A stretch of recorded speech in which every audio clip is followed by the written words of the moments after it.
Jeremy, we hardly knew ye. Plucked from obscurity amongst the rotting peels of a London compost heap, thrust into the spotlight in a bold bid to find somebody to love, this garden snail twisted its way into all of our hearts, counterclockwise. Scientists found the lefty hero dead in a refrigerator last week. The hottest love has the coldest end, as Socrates once said according to Goodreads. The snail had been sluggish in days previous, according to the University of Nottingham's Angus Davison, and had been popped into the icebox to hibernate. I should have put Jeremy in the freezer to preserve his DNA on Friday, but I thought so many people will be sad if Jeremy is no longer, Davison told the New York Times. Alas, by Wednesday the gastropod had started to decompose. I didn't do that, and it was a mistake. But let us not remember Jeremy as a clump of deconstructed snail goo. Let's remember them as they were a one in a million mutant, a snail with a truly unique twist. A genetic mutation gave Jeremy a shell that twisted in the opposite direction. That snazzy shell came at a price: the inability to mate with 99.9999% of the species. The genetic quirk that made Jeremy run counter to everything most snails hold true also swapped the direction of their internal organs and genitalia.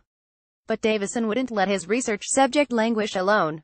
He sent out a passionate plea for the owners of other lefty snails to come play matchmaker with him. All snails are hermaphrodites, of course, so any lefty snail would do.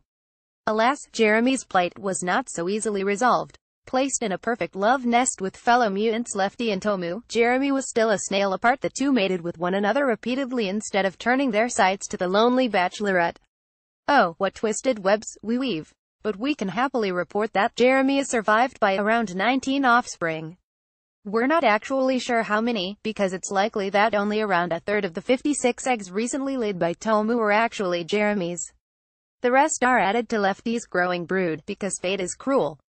But the right coiled shells of these babies and their half-siblings bring scientists closer to solving the twists and turns of Jeremy's mysteries. It's a recessive gene that causes the counterclockwise twist, so scientists think that a snail mother either parent can play this role, given their dual equipment with a left-handed snail must also be packing a dominant gene. Scientists say it's likely that some of Jeremy's grandchildren will be southpaws, and they're eager to find out.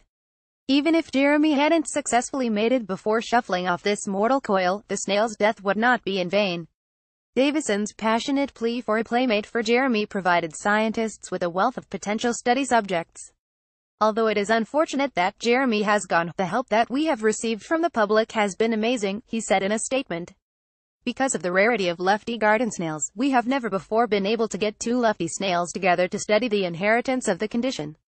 Through the appeal that on BBC Radio 4, which then went out worldwide, we ended up finding 6 other lefty snails. This would not have been possible without the public's help. Good night, sweet princess. Your body may be gone, but your lonely heart and your shell are still with us.